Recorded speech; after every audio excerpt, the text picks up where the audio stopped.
Zdarec, přátelé. Tak po delší době zase online, včetně mýho ksichtu a originálního hlasu. Na začátek tohohle videa bych chtěl jenom upozornit, že příznivci mýho kanálu, kde se věnujeme vojenské technice, konkrétně teďko německý, z doby druhé světové války, nemusíte mít strach, ten Seroš pojede dál. Máme tam ještě připraveno mnoho pěkných a zajímavých kousků a bude to pokračovat tak, jak to znáte. Aktuálně teďko vydávám teda úterý a sobotu, když nemám čas, tak ve středu a v neděli. Ale snažím se opravdu dodržet ty 2 dny v týdnu. Takže to jenom na vysvětlenou. Proč tohle video? Já jsem se rozhodl, že ten kanál by bylo dobrý trošku, jak se to tak říká, okořenit nebo zpestřit, prostě vylepšit o něco v uvozovkách samozřejmě akčnějšího. Takže nepravidelně, jednou za čas, jsem se rozhodl, že dám na kanál nějaký video z terénu. A samozřejmě, že zůstaneme věrni té vojenské technice, pokud možno, ale dostal jsem ještě takovej nápad, že uděláme Seroš o muzeích. Já jsem muzeum navštívil v podstatě včera a byl jsem překvapený vlastně, jaký to tam je. Já vím, že se teďko budete smát. Muzeum je muzeum, že jo? Ale jde o to, že já jsem osobně v muzeu byl vlastně asi naposled nějak účelově, možná na škole. Je to prostě strašně let. Samozřejmě nějaký muzea jsme navštívili, že jo? Mám tam to muzeum na demarkační linii, co je v Rokycanech a tohle. To jako určitě jo. Ale takový to klasický muzeum, který máte ve městě, kde jsou různé expozice, zpravidla jsou věnovaný nějakým místním prostě záležitostem, jo, záleží prostě kam půjdete. Většinou jsou tam zmapované prostě ty oblasti, když je to třeba muzeum v nějakém okresním městě, tak tam máte prostě celý ten okres od doby třeba kamenný, bronzový nebo takhle, až do současnosti je to prostě nějak zmapovan, jsou tam nějaký významný nebo význačné osobnosti a celkově je to prostě jakoby zajímavý zpestření, bych asi tak řekl, na volný čas. A mně se to moc líbilo. Samozřejmě muzea mají takový problém. Většinou jsou to nějaký instituce takový, řekněme, buď to polostátní, anebo když to je, tak to má pod patronací nějaký větší muzeum, že jo, to už tak bývá kvůli financím. A problém je v tom, že se tam zpravidla nebude moct natáčet, co jsem zjišťoval. Já jsem v jednom muzeu už byl jsem v muzeu v Rokycanech, mám to připravený, nespracovaný, ale určitě to vydám. Jsou tam sice jenom fotky, ale protože, řekněme, budeme slušní, tak já to video nejdřív připravím nebo předpřipravím a pak se obrátím na pana ředitele, který to má vlastně jakoby na starosti, protože to je Rokycanský muzeum, vlastně je pod patronací nějakého plzeňského muzea a ty mají pod sebou ještě samozřejmě nějaký jiný muzea. Jo, je to takový složitější. Ale to nevadí. Nechceme dělat nějaký rozruch nebo prostě něčeho se dopustit, řekněme, tak já potom oslovím pana ředitele, aby to zkouknul, případně třeba něco vyndáme, když se mu něco nebude líbit, ale nemyslím si. Mám takovej pocit, že to klapne, ale uvidíme. Každopádně si myslím, že to je docela zajímavý, protože já sám jsem byl překvapený, co vlastně všechno v tom muzeu se dá jakoby vidět, jo. Člověk má potom takový větší vhled do historie vlastně toho místa, třeba kde žije, anebo kde je jenom prostě na návštěvě, to je jakoby jedno, ale myslím si, že to je docela takovej zajímavý content, no. Uvidíme. Klidně mi napište, co si o to myslíte, jestli jako to má smysl nebo nemá smysl. Já si myslím, že jo, ale samozřejmě necháme se překvapit. Každopádně mě tyhle věci baví, takže já udělám minimálně nějaký 3, 4, 5 třeba těch muzeí a uvidíme na sledovanosti, jak to bude. No a kde jsme dneska? Hele, já jsem dneska vyrazil do Brd, protože bydlím nedaleko a celý ty Brdy, celý to pohoří, by se dalo říct, tak je velice zajímavý, protože za války tady vlastně byl výcvikový prostor Wehrmachtu a děly se tu různé věci.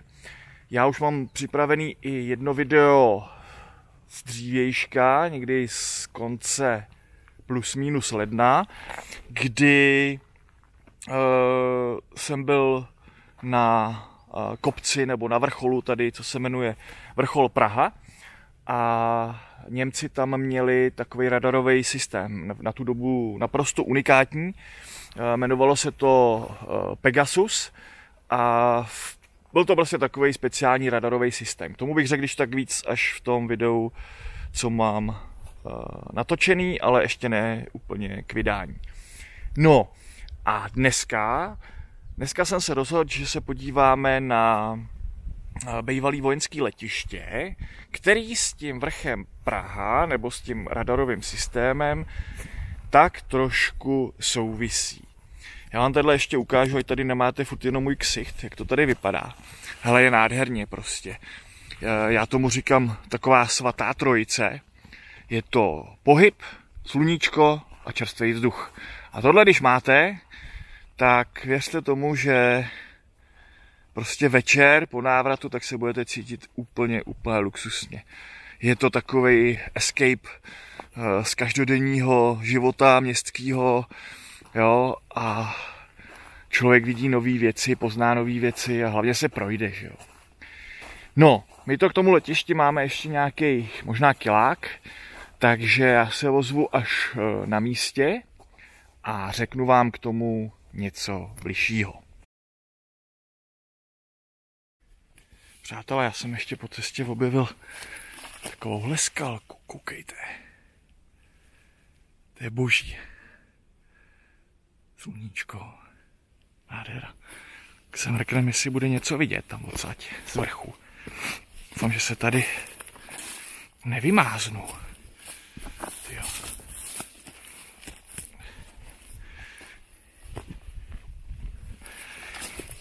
Jinak kromě toho letiště, a jak jsem říkal, těch zbytků toho radarového systému, tak tady měl Wehrmacht i střelnici. A nechal nám tady samozřejmě takový ty obslužní bunkry. Asi nebude nic vidět.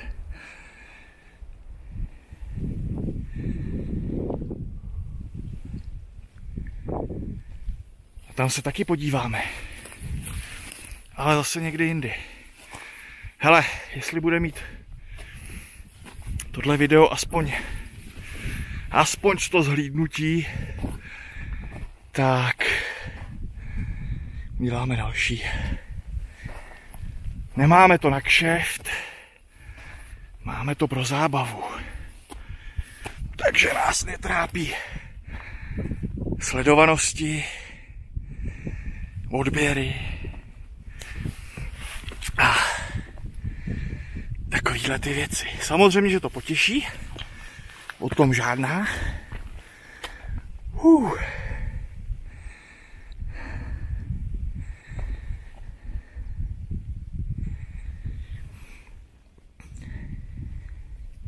Paráda.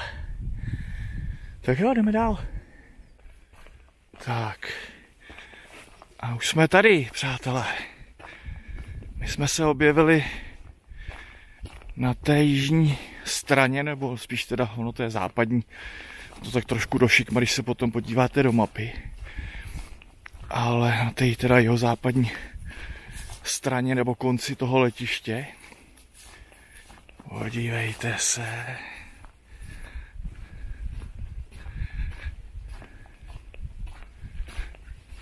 A co bude následovat? bude následovat přednes. Ještě než vám budu vyprávět krátce o tom letišti, tak se podívejte, já tam takhle dolů, jestli to je vidět.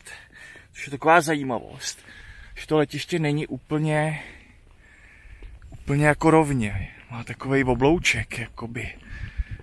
Jo. Tamhle v dálce vidím nějakýho turistu s báglem, no, takže jako vždycky v Čechách prostě nenajdete místo, kde budete úplně sami.